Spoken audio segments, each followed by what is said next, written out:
And it's time for our discussion this evening right here on Crossfire. We are delighted we have your company this evening. Remember, the hashtag to use is Crossfire. I'm at Sophia Wanuna at KTN News KE is where you can also post your thoughts, your questions, your views for our guest this evening. In studio tonight, I'm joined on my extreme left by the Madeira Member of Parliament, Rigathi Gachagua.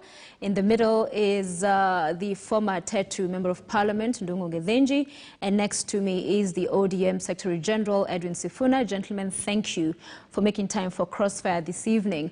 So at the top of the show, I was talking about just part of what will inform our discussion tonight, which largely emanates from that fallout, which is now not a matter of is it a fallout or not between the president and the deputy president. It's an all-out pretty much shots being fired by both parties on different occasions. I want us to begin with some of what the deputy president had to say last week. We had a sit down with him last Thursday on a Crossfire special. If we can get that bite of the deputy president, just to listen to what he had to say regarding the Jubilee Party and how it's hemorrhaging. Let's listen in. So unfortunately, a party we spend so much time, energy, resources, and emotion to put together has been dismembered and destroyed. And let me tell you, Sophia, that we almost got there. You know, the reason why NASA was created is because we put a lot of pressure in the different political parties in NASA when we created Jubilee. Jubilee became so big that ODM on its own, Wiper on its own, Ford Kenya on its own, would not dare run in a contest with us. That's why they went to create NASA. Right, and I'll begin with you, Honorable Rigathi, on this one, because at the end of the day, the two are not seeing eye to eye. We have heard the president in the past say it is the deputy president who let him down. He focused on his ambition to succeed Honorable President Kenyatta, His Excellency, and now you're hearing the deputy president saying that intruders have come in and have made Jubilee pretty much a disciplinary party. And yet, even throughout that interview, he maintains he will stay put. Why is that from where you sit? Because whilst others in the past put in such circumstances have decided to opt out, he wants to stay put. So to what end, in your view? Thank you very much, Sophia. Jubilee now is a shell. And you remember ourselves, we were very clear from the beginning when the handshake came, we warned. And we did appeal to our boss, President Uhuru Kenyatta, to be very careful, because the handshake people who came has a history, a very rich one, well documented, of destroying political parties and destroying government. And we predicted, and it has come to pass, that joining hands with ODM would be catastrophic for Jubilee. And 3 years down the line, Jubilee, a national party that was very popular, a party that had a future, a party that was not ethnic, a party that had majority in the Senate, majority in the National Assembly, majority in the county assemblies, majority, a strong national party, is now, you know, a pale shadow of its former self. Why are you staying there still? Because we said when you bring intruders, when you bring visitors who have a history of destruction, they will destroy wherever they go. And that history is well documented. The Right Honorable former Prime Minister, the history he has of political parties, all the way from Ford, you know, they left the original Ford, they went to Ford Kenya. He left Ford Kenya after he lost elections to Kijana Wamalwa. He went to NDP. He left NDP. He went to KANU. He destroyed KANU. He went to NAC. He couldn't stay for long. And from there, he went to ODM. He had a coalition. NASA in itself is actually dead. In fact, the handshake has actually had a double cutting edge. It has killed Jubilee on one side and killed NASA on the other side. I hear you, but my question still, but why stay in this shell? Why we are staying in the shell is that, one, even ourselves, we have a mandate from the people. And we don't want to subject our people to elections. Our people are suffering from the effects of COVID-19. Our people are suffering from, economic hardships, a lot of demolitions, a lot of destruction of property. Okay. We don't think it is prudent to, send our people to by-elections. We only want by-elections where they cannot be avoided, where there's death. All right. But where people can avoid by-elections, we'll hang on a little bit, yeah? Towards December, January, it will be gone and gone forever. Mass exodus. Yeah. So, Honorable the Secretary General, ODM, you are being described as an intruder, you and your other fellows. I hope you're not intruding also into our studios tonight. Sophia, just from the clip that you played, I'm sure you know I'm your biggest fan. But in all fairness, you allowed the Deputy President to get away with murder when you were doing that interview with him. Let's just start with that clip that you played. He made the allegation that, in fact, NASA was put together as a reaction to, the coming together of the Jubilee Party. Everybody knows that NASA largely, back then we used to call ourselves the Code Coalition, was in existence way before they collapsed the so-called small parties to form Jubilee. We were there. I think NASA is just a progression from the Code Coalition that existed then, and then we were joined by Musalia Mudavadi to form the NASA coalition. So there's a lot of dishonesty in the arguments that are put forward by our friends in Tanga, including some of the things that my brother Rigathi Gachagua is saying here. I don't know about Jubilee. I am not a member of Jubilee. I speak very authoritatively for ODM because I know about ODM. I know that ODM did not join Jubilee. And that, in fact, the Swahili say, habari za baharini muulize papa.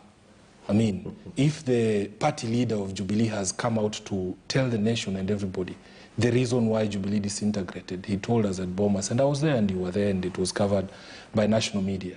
The president, in fact, told us that where the problems, where the rain began beating Jubilee Party, is when his deputy, who is essentially supposed to be somebody waiting at the end of the line for the baton to be passed to him in a relay, decided that he was not patient enough and decided to run back, essentially to collect the baton from the president when his term was not over. So there is a lot of dishonesty, and I'm not surprised. They say birds of a feather flock together. You will examine the character of everybody who's associated with the deputy president, of course starting with the principal himself. We don't expect any honest discussion with them. Of course, I don't expect any honesty from Rigathi. He has more questions to answer than you can ever ask on this show. So it is something we are used to, but we feel that it is incumbent upon us. Did he not at one point work with Raila Odinga? What? Ruto, did he not at one point work together? That's a fact, but I'm telling you, you see, even they say somebody had a Damascus moment. It is also possible to have a Damascus moment in the reverse, that in fact you are a good person, but you started bad manners after leaving us. It is very possible. So having worked with Raila Odinga does not make one a saint. It is possible that you can be a good person when you're with us, and then you leave and acquire bad manners. So you cannot ascribe that. That association does not guarantee that somebody is going to be the person that he was forever. Right. I bring this to you, Honorable Gadenji, and I want us to again listen to a clip from what the Deputy President had to say. This is regarding to what Honorable Sifuna was talking about, that from Bomas, you heard the President talking about how he felt perhaps betrayed by his deputy, focusing on politics as opposed to delivering what they had promised Kenyans and, running backwards in a relay to pick the baton. When put that question to him, this is what Honorable Ruto had to say. The president there was speaking in jest, one.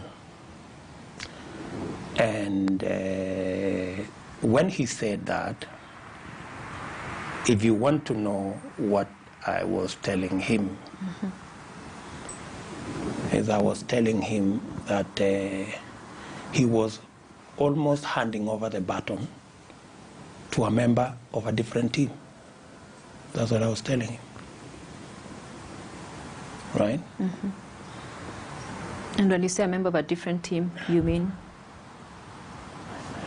I mean, you can only hand over a baton to a member of your team in a relay. So he was handing to Raila Odinga of team... Relax. Team ODM. That's exactly what I was trying to tell him. Yeah. That the rest of us were worried that he was almost handing over the baton, maybe inadvertently, to a member of a different team, and that's why he was laughing. Deputy President William Ruto saying the president was speaking in jest at that time when he referenced him as the person who, ran backwards to collect and pick the baton, as opposed to waiting for what usually is a handover. So to you, Honorable Gethenji, hearing him talk about that it was because the president mistakenly was handing over to a different team, what do you make of that assertion? Well, I just want to say that is his opinion, but we can only talk and try and interpret what he was trying to suggest. You see now with what is happening with UDA formation coming out of Jubilee, and yet he wants to take over the baton from His Excellency Uhuru Kenyatta. So is that a different team or is it the same team? Because they claim that UDA is in alliance with Jubilee, yet when you go to by-elections, they're fielding candidates in opposition to Jubilee in Jubilee strongholds. So that is direct competition with Jubilee Party, which means that they are not on the same team. So if he's intending to collect the baton from Uhuru Kenyatta, isn't he a member of another team? And having said that, speaking earlier to what we were talking about, Jubilee hemorrhaging right now, the only reason Jubilee is hemorrhaging right now is from the multiple stab wounds inflicted during the 2017 nomination process. The bungled nomination process that actually mortally wounded Jubilee. And all we are seeing now is the wake, the funeral procession, and other activities, because the death of Jubilee happened on the 2017 nominations, where internal democracy, which is the fundamental pillar of any party, internal democracy or democracy as a principle, was massacred. And we have it on good authority, in fact, from none other than the vice chairman of Jubilee Party himself, Honorable Dave Morade, that that massacre took place under the stewardship or the oversight of none other than the Deputy President of the Republic of Kenya, who took over Jubilee Party headquarters. And where was the president, the party leader? The president was campaigning for his seat. The president was campaigning for his seat. He was running for his second term. He was campaigning for his seat. He cannot be at Jubilee Party headquarters doing campaign nomination things when his seat is at stake. That was his mandate. But even thereafter. The mandate actually for running the nomination process was the Secretary General and the Secretariat of the party. What was the Deputy President doing there? We don't know. How he overtook the activities and the roles of Raphael Tuju, for instance, because he actually sat in his office. We were told this by Dave Morade on national television. And we saw a clearing out, a complete clear feld of Central Kenya leadership. Decimation. But is it sour grapes, some would argue, because of what transpired to you and other leaders at the time during those nominations? We wouldn't say sour grapes because, you see, internal democracy demands, and this was why many leaders, not only in Central Kenya, but all over the Republic, who collapsed their parties and joined Jubilee as a global umbrella. There was a promise that the nomination process would be free and fair, and in fact, a promise had been made that the nomination process would be managed by the IEBC, which is allowable in the Constitution of Kenya. Now, that never happened. And in fact, there were 2 nomination days, and you know this is history. The first nomination process was marred by shortage of ballots, but largely free and fair. And in that outcome, many of the incumbents actually won their seats. But that process was destroyed by burning and pillaging and whatnot. Right. And then the secondary process, which we know what happened, the night of the long knives, the massacre of internal democracy, and the beginning of the death of Jubilee Party. So do you agree with that recount of history in as far as where the rain started beating Jubilee as a party? Well, to start with, I don't want to cast aspersions on my very great friend, the Honorable Gatinji. But what David Murathe says cannot be taken seriously in as far as William Ruto is concerned. He's the one who started the Stop Ruto movement, so he's not likely to have any kind words for the deputy president. But he was the vice president, vice chairman. I'm saying he's vice chairman, and of course David Murathe most of the time is not himself. So I wouldn't want to count on what Murathe is saying. Sophia, many people lost elections. Many people lost elections. If he's not himself, then who is? Including the lady that I beat myself with the nomination. Yes. She says she was rigged, you know. She went ahead and became an independent candidate. I beat her by another 30,000 votes. I mean, losers will always cry foul. It's normal, I mean, in any contest. And therefore, those who lost the Jubilee nominations, most of them went to independent. They went again and lost. You know, if they were very strong candidates and they had lost unfairly, you know, I think they would have been vindicted in the main contest. So you have the awkward situation where in the nominations people are coming fourth and fifth, and then as running as independents, they're coming second. I think Sophia. Let's not revisit. I think Sophia. Let's debate the normal way. Yes. Where we allow the honourable former MP to say what he has to say. Okay. When I get my chance, he allows me to say. It's a good way of debating. Why not? Go ahead. You know, but when you keep on interrupting, it's not right, because I didn't interrupt when you were speaking. Anyway. I have told you, Sophia, we had intruders. Yeah, we had rats in the house, and when rats come to the house, snakes follow, and the house is no longer the same. And you can see what is happening in Jubilee. If you look at the Jubilee strongholds, we have had by-elections in Gaturi, in Muranga, Jubilee lost. We had a by-election in Lakeview, in Naivasha, Jubilee lost. We had a by-election in Ladan Ward, in Nakuru, Jubilee lost. We had a by-election in Juja, the president's backyard, outside his doorstep. And Kiambu is now we are in Kiamba and Mogoga, and I can tell you for free. You know, people just talk here in Nairobi, theorists and academicians, about Jubilee, about how strong it is. The reality on the ground is totally different. Our people, the majority of supporters of Jubilee, hate dictatorship, and they hate bravado. They hate being talked down at. They like democracy, they like consultation. Jubilee has become a dictatorial party. It can't take contrary opinion, it can't take a divergent opinion. When the other day, Raphael Tuju said that a decision had been made to have a coalition with ODM, it was a shock to Jubilee members because there has never been a meeting of any party organ. It's just a unilateral decision made at State House and expounded by Tuju. But why would you want to be consulted? Any discussions happening whilst I'm saying you also being now the opposition? I am not saying myself, I'm saying the Jubilee fraternity. We are in Kiamba, there are many people who are in Jubilee, okay? The people who left Jubilee in the initial stages are those of us. You know, we are there, you know, technically, but the soul and the mind is not there. But the fraternity, the rank and file was in Jubilee. But that decision has shocked many people. There has not been any consultation whatsoever. It's just a unilateral decision made from nowhere. And what people have decided, those who want to go to ODM, the president, Tuju, Murathe, Atwoli, Honorable Gadenji is one of them, they are free to do so.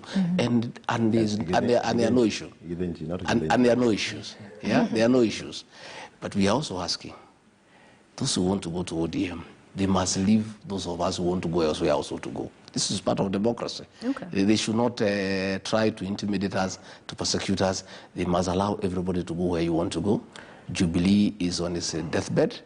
It cannot be revived. So you know, I cannot speak. And with time, in another 13 days, yeah, in Kiamba, in Mogoga, yeah, you know, we'll see what will happen. Yes. So, Sophia, I can't speak authoritatively I'll come back to you, Jubilee, just so that I'm not just for his information. Yes. I'm not a member of Jubilee. All right. Okay. Just to come to you about the Jubilee ODM coalition that he says, and the DP also alluded to the shock of this talk of coming together. So you're coming together with a party that's on a deathbed.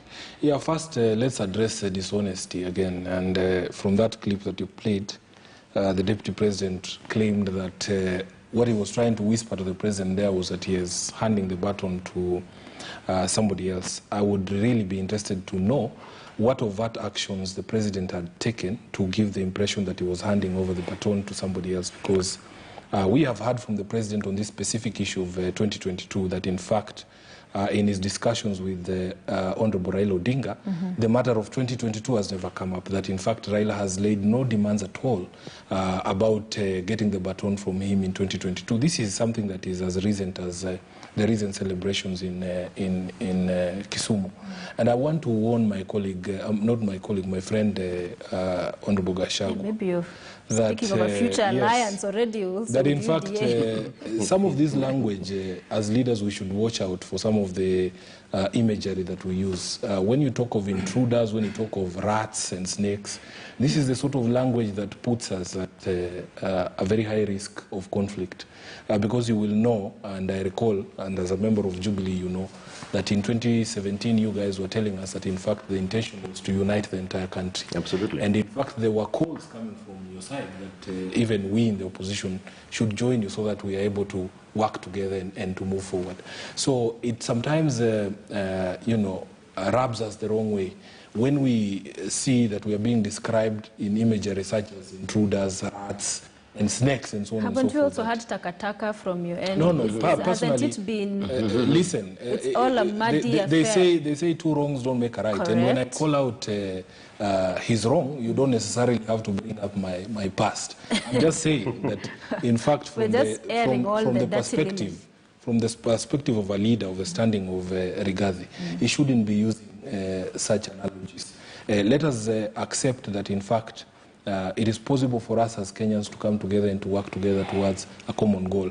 It is their party leader saying that, in fact, he has been able to achieve more in the period in which he has had this peace or this, you know, cooperation with ODM. And I want to correct him. In fact, there are no persons in Jubilee saying they want to join ODM. And there are no people in ODM saying they want to join the Jubilee Party. These parties are going to remain independent and distinct entities, but that we are talking about taking the natural next step in the relationship and try to pursue a coalition agreement that will essentially bring these two parties together. And this has been the wish of the Deputy President. I wish you had clips that he was talking about the unity of the country from way back. He you know, the handshake that started between them in Nakuru, he wanted it to be extended to other people, and so that it should be viewed in positive light that these two political parties are coming together. We as a But you're already in another coalition, so how does this augur? Some have raised the question that you're talking about getting into another union, yet you're still married. It is quite interesting that this question is only posed to ODM, because I have come to know in the 3 years that I've been the Secretary General of ODM that ODM is measured by very different standards from other political parties. We raised no qualms when our brothers in Wiper went to sign whatever they call it with Jubilee. We raised no qualms when they stood before the nation and your cameras were there and declared that, in fact, they were now in this new alliance called One Kenya Alliance. But immediately, ODM takes steps to try and secure its interests for the 2022 election, then it becomes a big deal. So it's a working agreement, cooperation? I will answer you because, fortunately for me, all the lawyers who drew up the agreement for the NASA, for CORD, all of them are ODM members. These brothers of ours, when we say they have no capacity, including legal capacity, it's not something that we say just because. So the coalition agreement that exists provides that it will lapse at the end of this parliamentary term. Any prudent party, and especially a party that is as large as ODM, would start preparations for the next elections early. Discussions that go into coalition agreements are not discussions that can be thrashed out in a single day, Sophia. So we have given ourselves time, And you can look at the timelines that the IBC has put out in terms of elections. Right. By April, May, we should be conducting party primaries. We should be having presidential candidates known. So for serious political parties that are looking to actually compete for power effectively in 2022, you must begin these processes early. Okay. I can tell you that the discussions with our brothers in Jubilee are not going to be completed tomorrow because there's quite a myriad of issues to be able to cover. And we have experience with previous coalitions. There are things that we would be very foolish to repeat in terms of getting into a coalition with other political parties. But we believe that the coalition that we're looking to with Jubilee offers a better chance for ODM to be in power than what we have had in the previous elections. Yeah.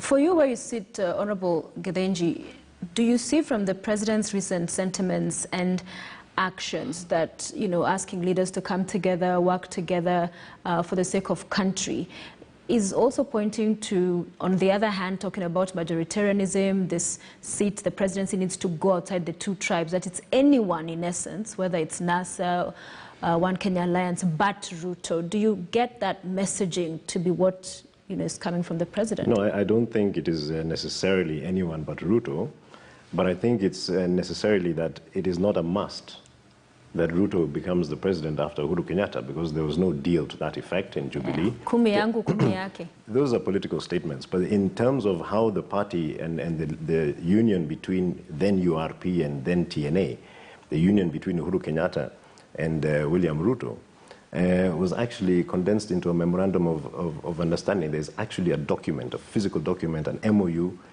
defining that relationship and even defining the division of government between them. Hence, in the first term, 50% of the government was was for TNA and 50% was for URP. And that, by the way, that MOU, in the knowledge that I have, only existed for the first term. There was no such document for the second term. So the point being, it is not a must. There is no deal, and here His Excellency William Ruto said in your interview last week that there is no payback for the arrangement. There is no deal for their community or for him. He was very clear about that. But you saw his tweet, which came out as, you know, when there was a headline talking about the president will support one of the NASA chiefs. I mean, it was a quite fiery, loaded statement saying all of these kumeras and the Ucho and all that, how can you not, you know, them not warrant support? That was... Even last time when you asked us about that tweet, because we discussed it when we were on this panel, that to me was not the language of... it's on his handle. It's on his handle, but someone else posted it. No, he owned it. But he owned it. He said he's the one who posted it. Are you... Well, anyway, that's my estimation. Anyway, he has not run away from it. Fair enough. He owned it. Yeah. And he must lie in the bed that he made. Yeah. Because that kind of statement, frankly, is unbecoming of a deputy president of the Republic of Kenya, or any republic for that matter, given that it was unverified that story that the president actually said, or was purportedly said, that he's going to enter into an agreement or he's going to give it to Raila or somebody else. That story was not verified, and even the deputy president himself accepted this in your interview. So for him to, you know, rush to post, you know, something so... It just speaks to how emotive the issue is to him. It is a very emotional message, and it's not becoming of a leader of his stature. Okay. He is a seasoned politician. He's the deputy president of the Republic of Kenya. He seeks to be the president of the Republic of Kenya. He must carry himself as such. All right. But also, in addition to that, and maybe my brother here can advise, you know, the history of Kenya is such that we have had 10 deputy presidents or presidents acting in a deputy capacity or vice capacity. He is the 11th. We have only had one who has ascended from the position of deputy or vice to the presidency, and that took an unfortunate circumstance, which we're all aware of. Out of that, the other 9 have not managed to ascend to the seat of power. So the weight of history is against him. He must realize this. And as we are going into 2022, he also must realize that as much as he's been campaigning for the last 4.5 years, the campaigns proper have not started, candidates have not aligned, Candidates have not emerged. Okay. Regions have not coalesced. There is time for other people to stand and seek election on that seat. All right. So as much as we want to imagine that Juja is an indicator of where 2022 is going to go, and possibly even Kiambaa, look at the turnout in Juja. What was the turnout? Was it 10%? But that always is the turnout in by-elections, well and good, in fairness. But look at this. Not always. It's quite We did low. 70% in Matungu Yours was for a special. by-election. Why was it Largely. Sophia, Low turnout. Sophia, Juja is a very populous constituency. So why didn't you get the vote out yourselves? I am not in Jubilee, first of all. But yet you are speaking for them. I am speaking for the fact that the turnout was so low. If there was a protest vote against Jubilee, there would have been a vote for the candidate who was not in Jubilee. Yet they didn't even turn out to vote for that person. Fair enough. And I would suspect the turnout in Kiambaa will be not as good as I'd hoped. Right. And that tells us that the country is waiting for an alternative. Right. If they're not happy with Jubilee, the answer is not necessarily UDA. Point they're waiting made. for an alternative. And I think you alluded to that the last time we had a discussion on Rigathi, that this may not, to his point, necessarily be a support for UDA. It could very well just be a protest vote. So perhaps to allow you to comment on that. But the point he was making about other vice presidents. It's different. It's a totally different ball game. Those vice presidents were appointees of the president. They had no clout. They were just people you pick, you fire when you want, you know, and from nowhere, depending on the way you feel. Deputy President William Ruto is not an appointee of President Uhuru Kenyatta. But yet he's a titular. The guy is elected. As you call him. The guy is elected. And when I went to cast my ballot, I found two names there. Yeah, Uhuru Kenyatta and another guy there, down there. That guy is William Ruto. I voted for a pair. This is a guy who has been voted for by 8 million people. He's not a vice president. But and that is why you cannot just fire him. And he cannot just be there on your whims. This is a guy who has been elected, and therefore he has a base of his own, you know. And I'm not saying that that will give him an advantage. He's a candidate in his own right, and he'll face the others. Right now, we are waiting to know who the others are. You know, in the fullness of time, we'll know whom he is facing. You know, because, you know, NASA is in confusion, the One Kenya Alliance is in confusion, all of them are waiting to be endorsed by President Uhuru Kenyatta, and this endorsement is not forthcoming. You saw the way Kalonzo and Musalia reacted when it looked like the president is pointing towards Raila Odinga. As we decided, we are not going to wait for endorsement. And by the way, that 10-10 thing is neither here nor there. Nobody asked the president to make those remarks. He's the one who made them in his own violation. Not once, not twice, not thrice. If, as my colleague here says, that it was just politics, some of us have a bit of morality in terms of the way things are done. Yeah. Some of us took it a bit seriously. And quite a number of people took it a bit seriously. And they are quite convinced that they want to go that way. If the president has changed his mind, it is his right. It's his democratic right. By the way, nobody should smart about it. Nobody should bother. The president has a right, as a Kenyan, as a president, to vote for and support whoever he wants. So but this idea of baton, I want to disagree with it. He will not choose whom to hand over the baton to. He has no authority to choose. That decision will be made by the people of Kenya in a democratic election. So his role will be ceremonial, purely ceremonial. It is not him to decide whom to hand over to. That decision will be made by the people of Kenya, and he'll turn up in a ceremonial handing over, yeah, and just do it for kicks. And so if like in America, he decides not to show up. If like in America, like what happened in America, he decides not to show up. Nothing stops the ceremony to take place. You were saying even if he were to choose to support a candidate, it would have no bearing. He's completely lost the base he had in 2013 and in 2017. Is that what you're saying? I'm saying it is his right, Sophia, to choose whom he wants to support, vote for that person, and marshal whatever support he can get for that person. Whether that support would translate to a victory It's another thing. We don't know. If he doesn't, so be it. So what I'm saying is, this idea of saying that he will not hand over to so and so, he'll hand over to so and so, that is a mirage. A quick follow-up on something you said a little bit earlier before I lose my train to ask, of thought. Because he was very, insistent on taking a moral high ground. And saying that we have, some of us have a lot of morality. And I think we shouldn't be very quick to run to the moral high ground when some of our histories are known. Both in UDA, some of the issues the deputy president is facing, like the land in Eldoret, where I discussed it last time, and I was even warned about seeking legal advice. Well, he's not here, so let's not. Well, this is a public record. In fairness. It's a matter that was in court. It has been determined. The party, his land was returned, but he was not paid the money that the court ordered him to pay. Your point. So what moral high ground are we discussing here? Even in our own constituencies and in our own county, there are issues,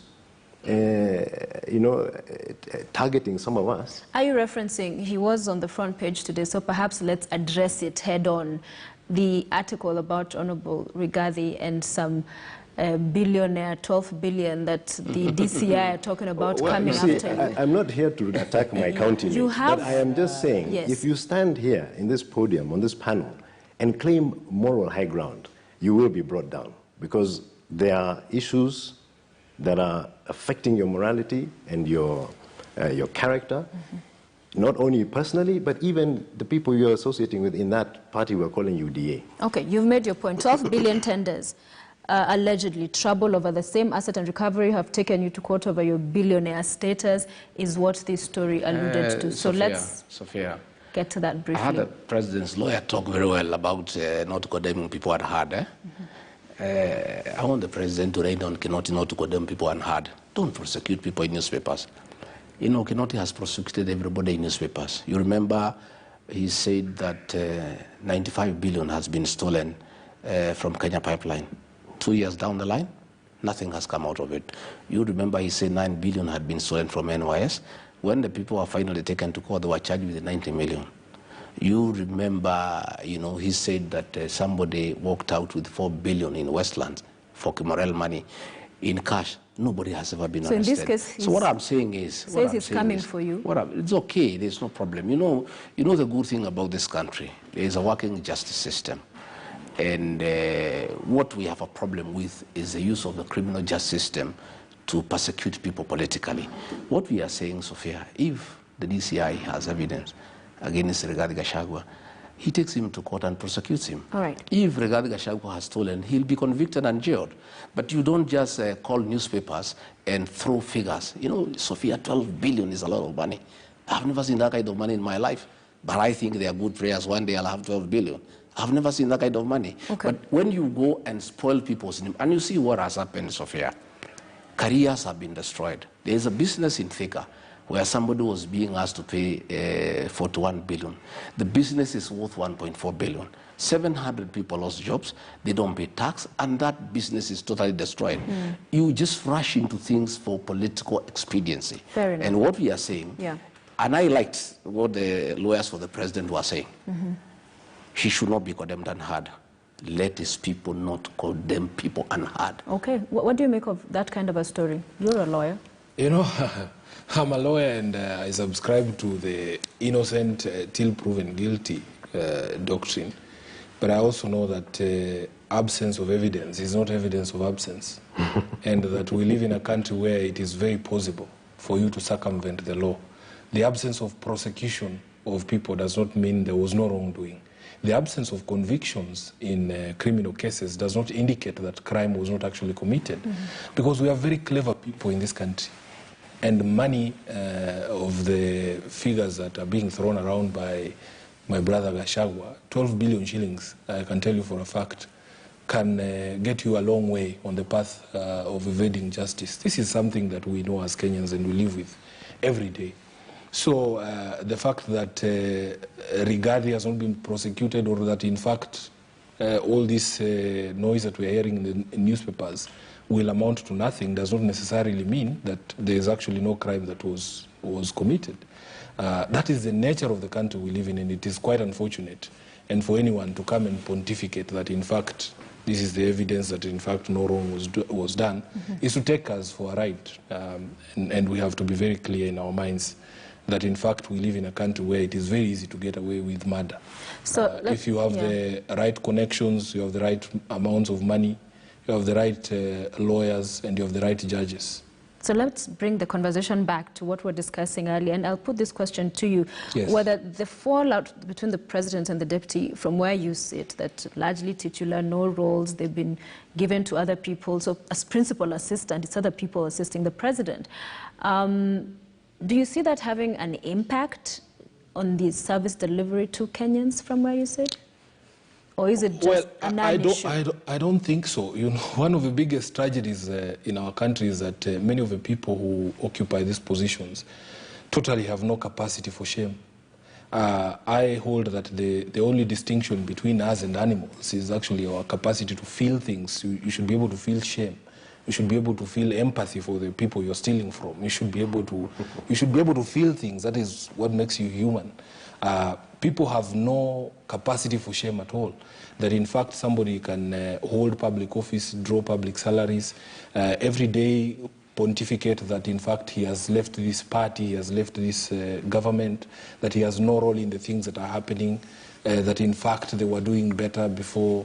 You know, things that are totally, the dishonesty that is in our politics is actually amazing.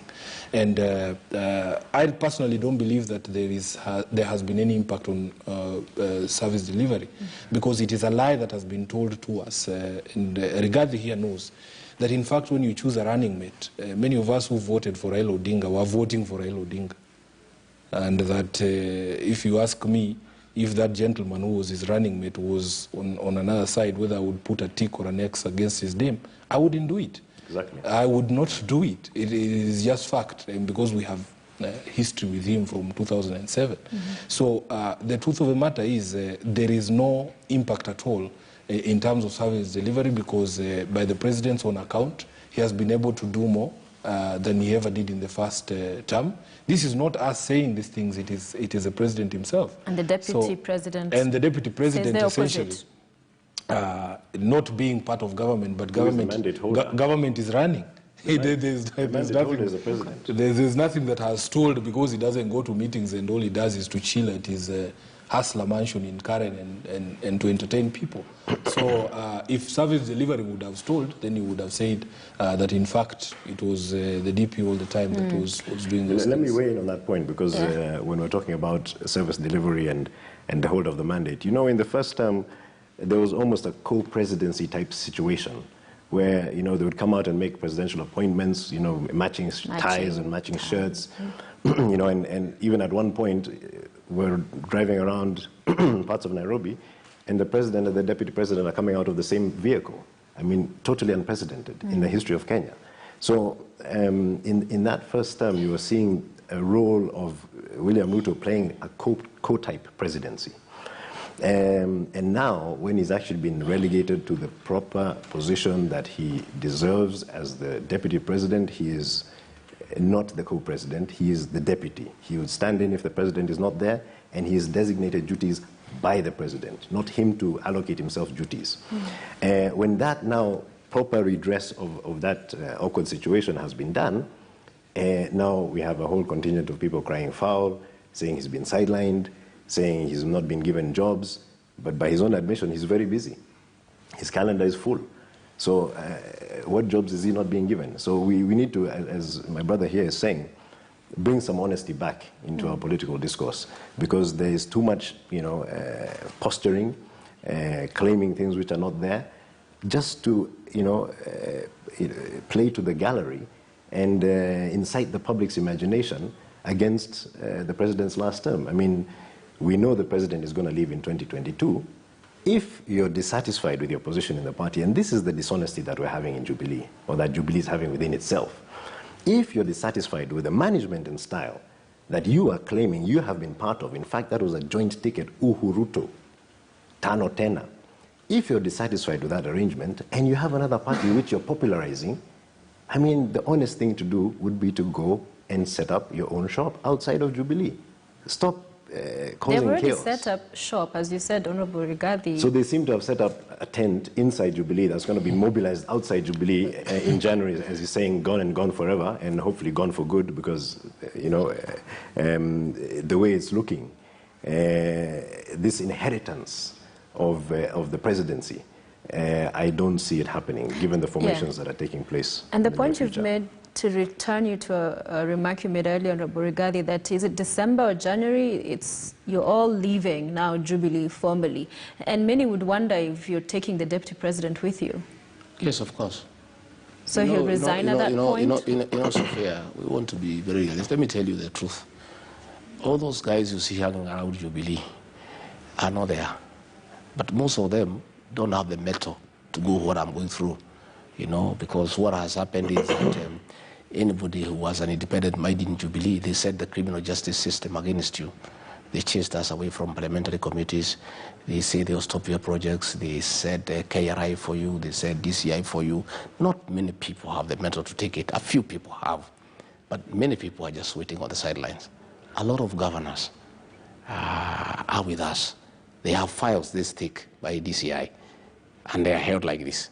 If you see with the Deputy President, the following day you are in court. And with the Mombasa judgment, anytime a governor is taken to court, even if the charges are flimsy and they'll go nowhere, he has to step aside. So a lot of governors have pleaded with us, please, just give us until the end of the year. A lot of members of parliament, a lot of cabinet secretaries and principal secretaries, they come to see the Deputy President at night. Now people have started coming during the day. You have seen, they have started coming during the day. And after Kiamba on the 15th, you will see the flow will be much bigger. We are not saying we are building UDA inside Jubilee. There's no Jubilee. It's dead. It's a shell. Yeah, there's nothing. Killed by the same There's people nothing. UDA. No. So just to say that record straight, you're saying the DP... The people who killed Jubilee are the people... he said I don't use imagery. I'm a student of literature. But for the sake of this argument, let me just talk straight.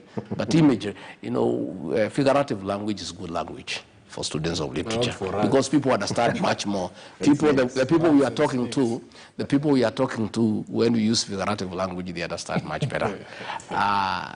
Once the people came and changed our focus from the Big Four agenda, from internal party democracy to the handshake and the BBI, we lost course. Then our party became dictatorial, you know. The likes of David Murathe were not elected by anybody. A lot of chest thumping. The only organ of the party in Jubilee that meets, Sophia, is a disciplinary committee only, to discipline people, chase away people, including those with disability and women, you know. And the minute, and what has happened to Jubilee is what happened to Kanu. With the time, you find more people outside than inside. And that is what has happened. So you're saying the DP will be exiting in December, January, thereabouts? We are saying by January, it's all systems go. We have a presidential candidate, we have a party. Sophia. Other people are trying to get their bearing. We are waiting to know whom we are facing. If Jubilee will join ODM, and ODM and Jubilee will have a joint candidate, they'll meet our candidate. So if the One Kenya Alliance will have their own candidate, we'll meet in the race. But as we have decided, we have a party, we have a presidential candidate, we are moving on. Sophia, from where I sit, my view is this. The Deputy President, very early on in the game, in the second term, even before overtures were made, very recent overtures were made to reach out to ODM as a party, and possibly right after the handshake, because you remember the handshake was between two individuals. It was not party to party. The Deputy President made a grab for the institutions of the party. Unfortunately for him, those positions had already been filled and filled by people with their allegiance and alliance to the President of the Republic. Having discovered that he has no grip on the party, because let me tell you, for a fact, we know this man. We have worked with him since 2002. Yeah. We know where he came from, YK 92. We know how he operates. If he was in charge of the party instruments, you will not hear a peep from William Ruto, because he'll be the one kicking everybody out and doing what they're accusing other people of doing. And I can guarantee you, he would make that party impossible to live in, the same way he made it impossible to live in for those of us he removed in the nominations of 2017. Okay. And the fact that he is unable to have a handle on the institutions of power in the party means that he cannot control it the way he wants. And the way he wants is putting the candidates he wants, having the nominations the way he wants. So the only alternative for him, as he has done severally, is to go and set up his own shop. The dishonesty that we're having here is that they want to use the umbrella and the cover of Jubilee to play their politics and earn their salaries and continue being in parliament and having the benefits of parliamentary privilege, while they're doing politics for another party, which is not the party that sponsored them to parliament. That is political dishonesty, and that must stop. You have something to say. I have a question to ask. Before you ask, there is a reason why Rigathi is talking about February. These people know that from a legal standpoint, you cannot have by-elections 6 months to the elections. Exactly. So Rigathi is so confident that they have the ground, but yet they fear the people. They don't want to go back to the people. And he's here saying that, they are doing the people a favor by saving them a by-election. I've been in by-elections, Sophia. The people love by-elections because it's an opportunity to see some of these characters at home. They are never there.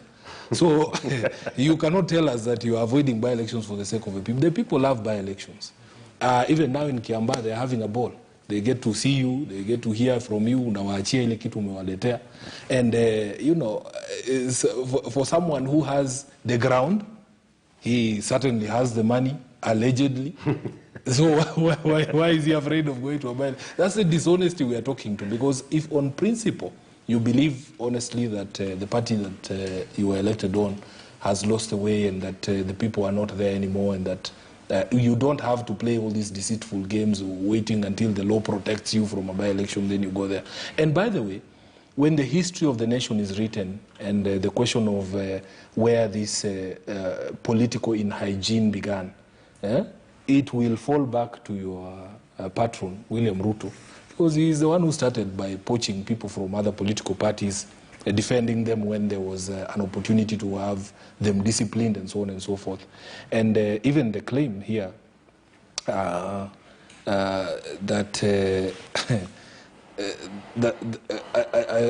I've lost my train of thought. Okay. but the point I was trying to make is that they are not without fault. You will remember the cases of members of other political parties that have essentially been onboarded to Aisha Jumbo, absolutely. Right of reply. That's Sophia. This thing of supporting different parties started with our own president. He's the one who has taught us. You saw him taking photographs with the ODM candidate in Msamweni. You saw his He's people. the president of everyone. Yeah, that's what I'm saying. But I'm saying, yes, but he's a Jubilee Party leader. And he never said he's a Jubilee Party leader. Right. When you saw in Kipra, the commanders, the Waigurus, Jubilee people were campaigning for the ODM candidate when Jubilee had a candidate. So you can't eat your cake and Bottom have it. line, this unhygiene runs across. In closing, we were with him when we were forming Jubilee. And where are you now if you're not in Jubilee? Where are you? I'll tell you where I am. Just so but when we were forming Jubilee, we said we want to create a national umbrella party. We want to include everybody in Kenya. Okay. We didn't say everybody of one political persuasion. We want everybody. That's what we wanted. Then suddenly we don't. 5 minutes to go, and I want us to touch on a subject been making headlines for the last couple of days. The BBI appeal closes tomorrow. The final submissions. It has been a 4-day affair. We've had quite a lot from the appellants, from the respondents, but not getting into the merits of the matter. But I wonder for you, Honorable Rigathi, whichever way this goes, do you see it as having a huge significance and import on the next general election? Well, to start with, I'm against BBI, personally. It's good to be on record. And I really hope that the appellate court will throw it out. In the unfortunate event that it doesn't, then it will have to go to the people of Kenya. The people of Kenya will make a decision. We are Democrats, and by the way, we must accept the decision of the people. And once the people decide, then the rest will follow. What I know for sure, this BBI had nothing to do with the people of Kenya.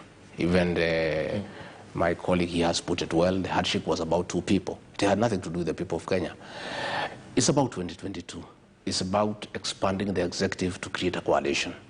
So what I know is that if the BBI is thrown out, the proponents of the BBI who wanted to use the expanded executive to create a coalition will have a challenge. But I'm sure they'll surmount it, go back to the drawing board, and just work with what is available. And for us, on our side, either way we are okay. It's only that that's why you're fence sitting. You will not say no. It's only in our view. If it comes, you'll enjoy it. In our view. It's not a priority. It's not a priority. It's unnecessary. But if the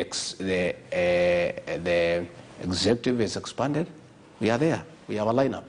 If it is not, we are good to go. Either way, we are fine. But we wouldn't want Kenyans to undergo that extra expense, that extra burden. It's unnecessary. If Wanjiko from Madera constituency comes and wants to know, when I go to vote, what do you advise me to vote? My people, I told them to vote no. I voted no in parliament myself. Another character called Kanini Kega purported to vote for me, after I had voted, which is mannerless. Because, he's a member of parliament for Kenya. You vote for the people of Kenya. I vote for the people of Madera. It's like saying if the deputy president becomes president or doesn't become president, we are okay. I'm saying, I've said myself. Okay. And what is clear to me, and the people of Madera and the people where I come from, we are interested in economic empowerment. We want a president who will set the economy right and get money in the pockets of our people. We are not interested in position. Okay. Yeah. SG. One of the things that we acknowledge our friends have done very well is that they have managed to poison the public psyche against the BBI. You can hear him saying it had nothing to do with the people, yet proposals such as increasing the revenue that goes down there, that money was not going to, it was going to the people of your county, the people of Nyeri. It was not going to be weighted down there by members of ODM or by Raila Odinga to get a benefit. When the county government is able to do the things that is mandated to do, whether it is sanitation, healthcare, education, all those things are for the benefit of the common mwananchi. And one of the things that they have done very well is to style this BBI thing as the only path to power for us in ODM and especially for Raila Odinga. When you argue that without BBI there would be no coalitions, how do you account for the Code Coalition? How do you account for the NASA Coalition? How do you account for the coalition that was in existence between Jubilee and URP?